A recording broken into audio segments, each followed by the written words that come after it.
Olá, alunos! Sejam bem-vindos a mais uma videoaula. Nossa aula de número 2, sobre a estrutura da matéria. Como essa aula ela foi dividida em partes, hoje nós veremos a parte de número 2. Vamos lá?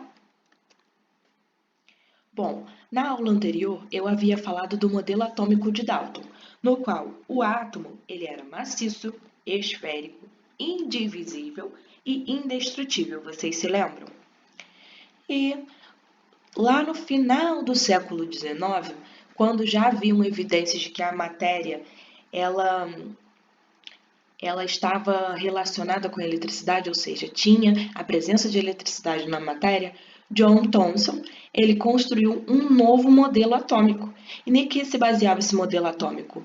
Um modelo atômico que tinha um átomo que tinha cargas elétricas. Então, vamos ver um pouco como ele fez essa descoberta, né? E como que ficou, então, o modelo atômico dele. Vamos lá? Bom, um dos principais experimentos de Thomson foi o experimento com tubos de raios catódicos. Em que se baseava isso? Um tubo, né, uma ampola fechada de vidro, e aqui dentro tinha um gás sobre baixa pressão, tá, pessoal?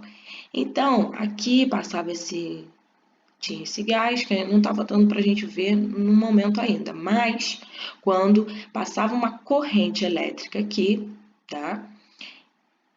Então se formava um raio luminoso.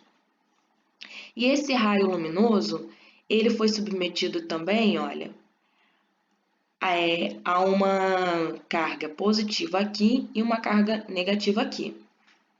Imaginem só, se o átomo fosse como Dalton descreveu, que ele ainda não entendia dessa questão da eletricidade presente na matéria, das cargas elétricas e tudo mais, esse feixe aqui ia passar batido, tá? Ele ia continuar seguindo o caminho dele reto aqui nesse pontilhado, tá? Mas, como havia presença de cargas elétricas aqui, então percebam, olha, esse feixe luminoso, ele mudou aqui a trajetória dele, né, para baixo, justamente no polo que era positivo, tá? Então, se ele mudou aqui, lembram, os opostos se atraem. Então, se esse feixe ele foi atraído aqui embaixo pelo polo positivo, isso significa que ele tinha partículas negativas, tá? E ele posteriormente chamou essas partículas de elétrons. E ele também percebeu que a massa dessas partículas ela era uma massa desprezível, ou seja, essas partículas elas eram muito pequenas. Então, ele sabia que a matéria, no seu estado natural, ela geralmente é neutra. Então, se ele descobriu a questão das partículas negativas, indicava, né, que havia presença de partículas positivas. Então, ele fez um modelo aqui no qual a superfície da esfera, ela era eletricamente carregada positivamente, tá? E tinha então essas partículas negativas incrustadas aqui nessa superfície. Por quê? Tinha que haver a mesma quantidade de carga positiva e negativa para que a matéria ficasse neutra, tá? Os estudos com os raios catódicos, eles continuaram e alguns outros cientistas, eles foram estudando também os raios catódicos. Foi aí que Röntgen, ele, realizando experimentos com essa ampola, e com raios catódicos, ele descobriu o quê? O raio-x. Na época, a descoberta dele foi tirando uma fotografia, então, da mão da esposa dele, e ele percebeu que ele não estava tirando foto só da parte externa, e sim da parte interna, dos ossos. E como era uma radiação desconhecida, um raio desconhecido, ele deu o nome de raio-x. E essa repercussão da descoberta dele, ela foi tão grande que vários cientistas começaram a querer estudar o raio-x também. E, assim, acidentalmente, Becquerel, ele descobriu que amostras de um elemento químico chamado de urânio, que é um minério, ele podia emitir radiações. E ele passou a acreditar que aquilo ali era só um tipo de fluorescência, porque ele não entendia muito bem que aquele elemento químico ali era radioativo. Ainda não tinham estudos suficientes para dizer isso, né? Que era um elemento químico radioativo. E mais à frente que uma pessoa, então, descobriu a radioatividade e escreveu sobre ela. Nós vamos ver agora quem foi. Essa mulher incrível aqui para a ciência, Marie Curie. Ela era casada com um cientista da época super importante, o Pierre Curie, e juntos eles fizeram várias descobertas, pessoal. Ela foi uma mulher espetacular para a ciência, por quê? Ela foi a primeira a ganhar um prêmio Nobel, a primeira mulher a ganhar um prêmio Nobel, mas ela não ganhou só um, tá, pessoal? E tem um detalhezinho aí, ela ganhou dois, um em física e um em química. Foi ela que fez a primeira descoberta sobre a radioatividade, inclusive foi ela que deu esse nome, né, de radioatividade, foi ela que inventou esse termo. Ela participou aí da Primeira Guerra Mundial, estudando a radiação, usando a radiação, inclusive a favor aí daquela guerra, tá? Da época. E ela teve muito mérito na história por causa disso. E ela descobriu o seguinte, olha, que o modelo de Thomson ele não seria mais suficiente para explicar essa radiação, não tinha como explicar através dele, porque segundo ela, essa questão da radiação ela estava relacionada a uma estrutura do átomo, tá? Então, assim foi necessário que alguém, né, propusesse um novo modelo atômico para explicar isso aí, como que acontecia a radiação, né? Então, em 1903, Ernest Rutherford, ele propôs um novo modelo. Mas antes ele fez vários experimentos, inclusive experimentos com colaboração de outros pesquisadores, tá? Então, o primeiro experimento que ele propôs foi esse aqui, tá? Ele utilizava uma tela, como essa aqui, fluorescente, para detectar as radiações, e dentro de um bloco de chumbo ele colocava uma amostra, então, de material radioativo, tá? Por que o chumbo? Para que evitar que a radiação ela isse em qualquer direção, tá? O chumbo ele também é utilizado hoje em micro-ondas para conter as micro-ondas dentro do aparelho e elas não ficarem indo em qualquer direção, então tem uma parede de chumbo. Aqui ele colocou esse bloco de chumbo justamente para evitar que a radiação fosse para lados diversos, tá? E tinha um orifício aqui nesse bloco de chumbo para que essa radiação ela saísse em direção a essa placa fluorescente, como eu havia falado para vocês, tá?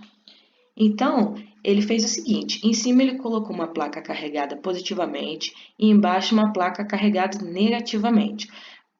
No momento em que esse raio aqui, ó, ele passava, essa radiação passava aqui, ele percebeu que surgia três pontos diferentes lá, olha, três radiações diferentes nessa placa. E como que ele chamou cada uma delas? Olha, essa aqui que se desviou para baixo, ela desviou a trajetória dela para baixo, ele chamou de alfa. E ele deduziu que ela fosse positiva. Por quê? Mais uma vez, como os opostos se atraem, ela foi atraída a trajetória dela foi desviada por causa da placa negativa, que atraiu então essa radiação aqui para baixo. E aqui em cima, ele chamou essa radiação aqui, ó, de beta, porque ela desviou a sua trajetória para cima, inclusive desviou bastante. A gente pode ver que tem uma diferença notável aqui entre o desvio da trajetória dessas duas radiações aqui. Então, foi atraída pela placa positiva. Então, isso significava que ela tinha uma carga negativa. E esse aqui, pessoal, que ele chamou, então, de gama, ele não desviou. Então, isso identificou que essa radiação aí, ela não tinha carga elétrica. tá? Então, a radiação gama, ela não tinha carga elétrica. Bom, interpretando aqui, pessoal, rapidinho, voltando aqui, tá? Interpretando aqui esse desvio de trajetória, né?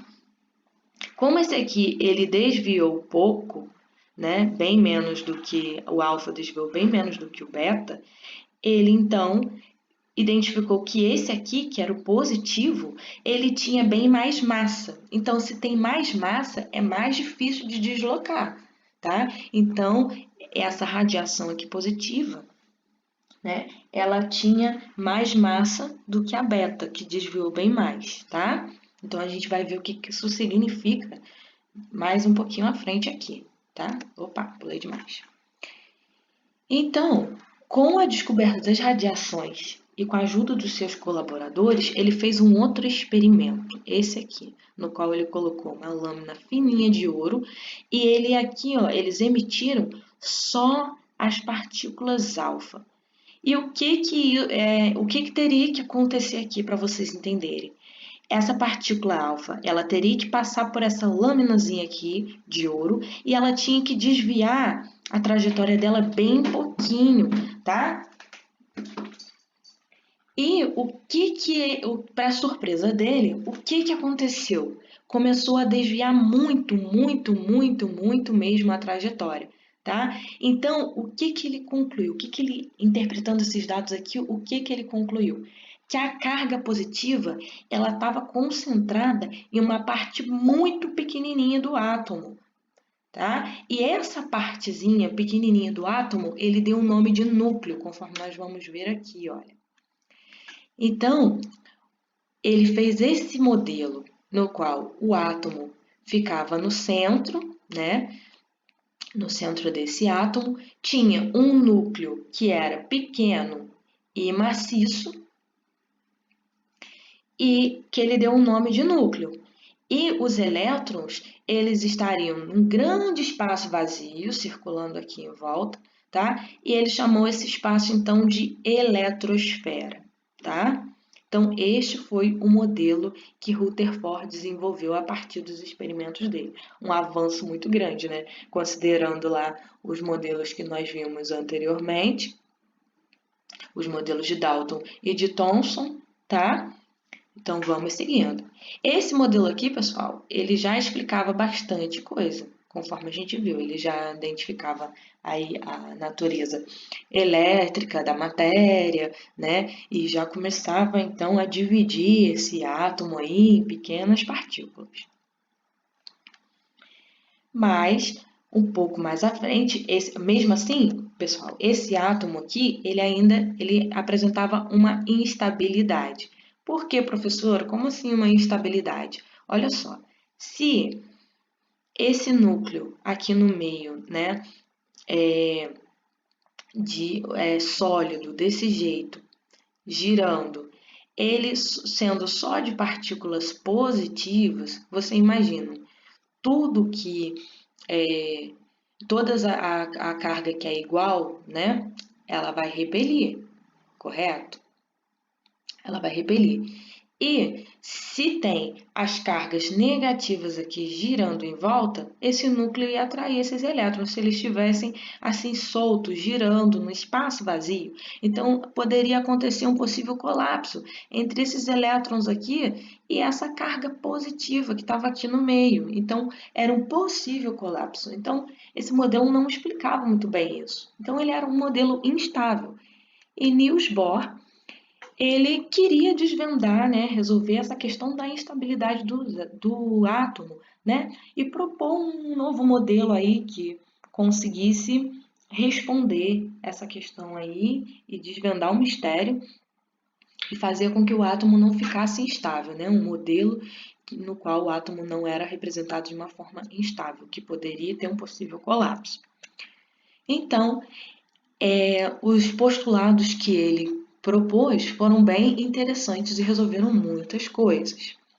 Então, olha só, ele propôs o seguinte, através dos postulados dele, que o elétron ele gira, né, ao redor do núcleo, em órbita circular. Tá, tudo bem.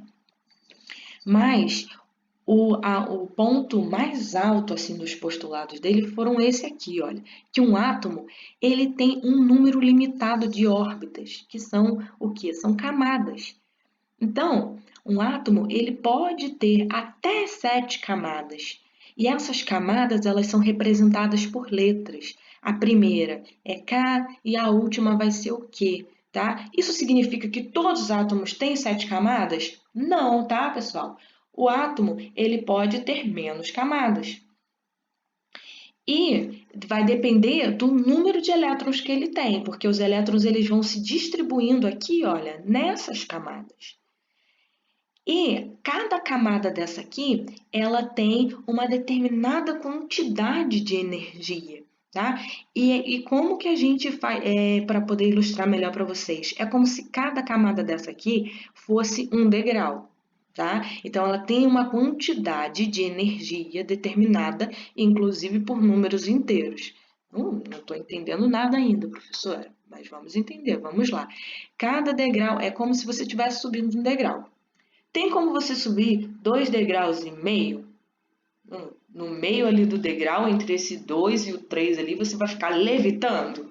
Não é possível isso, né? Então, por isso que tem que ser em números inteiros. Ou você sobe 2 degraus, ou você sobe 3 degraus, tá? E é a mesma coisa com os elétrons, que a gente vai ver que eles dão saltos quânticos. Opa, coisa muito legal. E assim, do salto quântico, vou falar para vocês como é que isso acontece.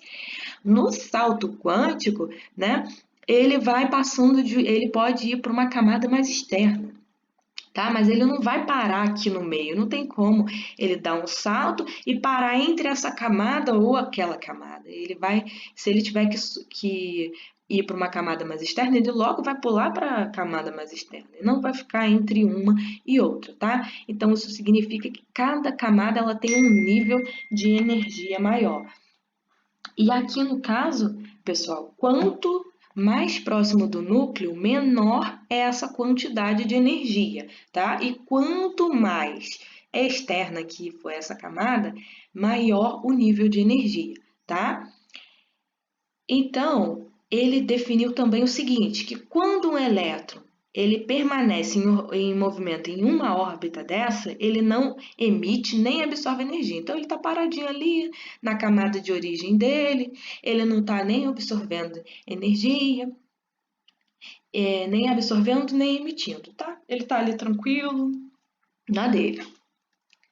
Então, foi assim, ó, o modelo atômico que, como o Bohr ele complementou o modelo atômico de Rutherford, então ele ficou conhecido, esse modelo aqui, como Rutherford-Bohr, tá? Então, uma associação entre os dois. Ele só deu ali um upgrade, né, no modelo atômico de Rutherford e ficou excelente. Inclusive, esse é o modelo que nós usamos atualmente. Apesar de já terem modelos mais modernos, ainda levando em consideração a questão da física quântica e tudo mais, esse modelo aqui nos serve muito bem, explica muito bem, vocês vão ver ele em diversos livros, até quando eu for passar aí outros conteúdos mais à frente para vocês, nós vamos usar esse modelo aqui, é um modelo muito bom, tá? Então, ó, o núcleo aqui, tá? Nessa época aqui, pessoal, ainda não havia sido descoberto os nêutrons, tá? Então, era só prótons aqui mesmo no centro aqui, tá? No núcleo. O núcleo era formado só por prótons. A gente vai ver que isso foi um pouquinho mais à frente, tá? Mas esse modelo aqui é ótimo. Então, aqui, ó, essas órbitas, que são as camadas, né? E cada uma delas tem uma quantidade de energia diferente. A mais próxima aqui do núcleo é a K e a ultimazinha lá, caso esse átomo tenha, né? A sétima vai ser o Q, tá? Bom, a questão do salto quântico, olha que interessante. Quando a gente fornece energia, né, para um elétron, perdão, o elétronzinho ele está aqui na camada dele. A camada dele é essa aqui, A1, né, a K. E se a gente fornecer uma energia para ele, ele vai dar um salto, que a gente chama inclusive de salto quântico, e vai pular para uma camada mais externa, tá? Porque o nível de energia dele vai ter aumentado. Se a gente fornece uma energia, dá uma descarga de energia nele, ele vai ficar aí, ele vai acabar dando um salto para mais externa, porque aumentou a energia, então ele tem que pular para outra camada, né? Mas quando ele estiver voltando para a camada dele, ele vai ter que liberar essa energia para voltar para a camada dele, correto? Para a camada dele original. Então, quando ele faz isso, emite luz. É assim que acontece o fenômeno, então, dos fogos de artifício, por exemplo, né? A gente dá ali uma energia para aquele elétron, ele vai saltar para a camada mais externa, tá? Então, porque ele vai estar com mais energia, e quando ele for voltar para a camada de origem dele, ele vai ter que liberar essa energiazinha aqui para voltar para a camada de origem, e aí emite luz. E pode ser uma luz visível e pode ser uma luz que a gente não consegue enxergar, tá, pessoal? Então, algumas vezes a gente vai conseguir enxergar, como eu disse para vocês, que é o caso dos fogos artifícios, mas em outros momentos a gente não vai conseguir, porque vai ser pode ser uma radiação, né? Uma infravermelha, a gente não consegue enxergar, tá? Mas vai emitir essa luz aí, mesmo a gente enxergando ou não, tá? Isso aqui a gente até chama de salto quântico, bem bacana, tá? Então, ó, mais uma vez, ele absorveu energia, pum, pulou para a camada de fora, porque ele recebeu energia. Então, pulou para a camada de fora. Quando ele for liberar essa energia para poder voltar para a camada original dele, ele emite, então, luz, ok? Bem facinho, hein? Bom, em 1932, um cientista chamado James Chadwick, ele propôs a existência de uma nova partícula subatômica sem carga que estava presente no núcleo. Mas por que isso? Vocês imaginam só, se ela fosse toda de carga positiva, conforme eu havia até falado um pouquinho antes com vocês, essas cargas positivas, várias partículas positivas juntas, elas iam acabar repelindo e isso ia causar a destruição do núcleo do átomo. Então, ele propôs aí a existência dessas partículas neutras aqui, ou seja, sem carga, juntamente com essas partículas positivas, para tudo ficar equilibradinho ali no núcleo do átomo, tá? E ele chamou, então, como ela tinha carga neutra, chamou de nêutron. Então, assim, foi só atualizado o modelo que nós temos hoje, que é o de Rutherford-Bohr, que é o que a gente usa, tá? Então, isso aí foi só mais uma contribuição para o modelo explicar, então, todas essas características aí, tá? Da matéria, das observações. E hoje tem muito estudo da física quântica, cada vez a gente vai tendo mais e mais informações, de acordo com o que vão se avançando nos estudos, tá, pessoal?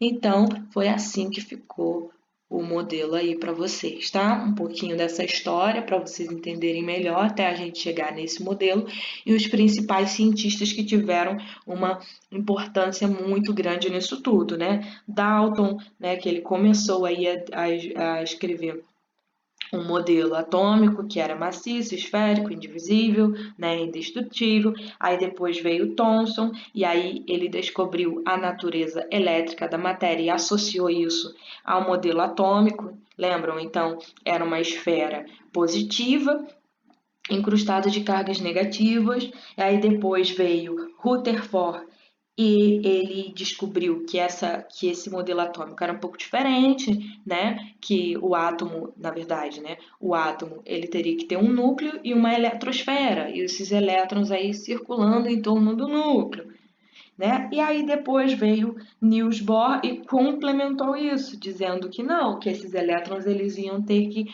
estar distribuídos em camadas, né? Com níveis de energia diferentes, né? E cada camada dessa, né, tinha um nível de energia diferente. E aí depois, com a contribuição de Chadwick, né, sobre a questão dos nêutrons, e aí constituiu-se esse lindo modelo atômico aqui, tá? Então, bons estudos a vocês e um abraço, até a próxima aula.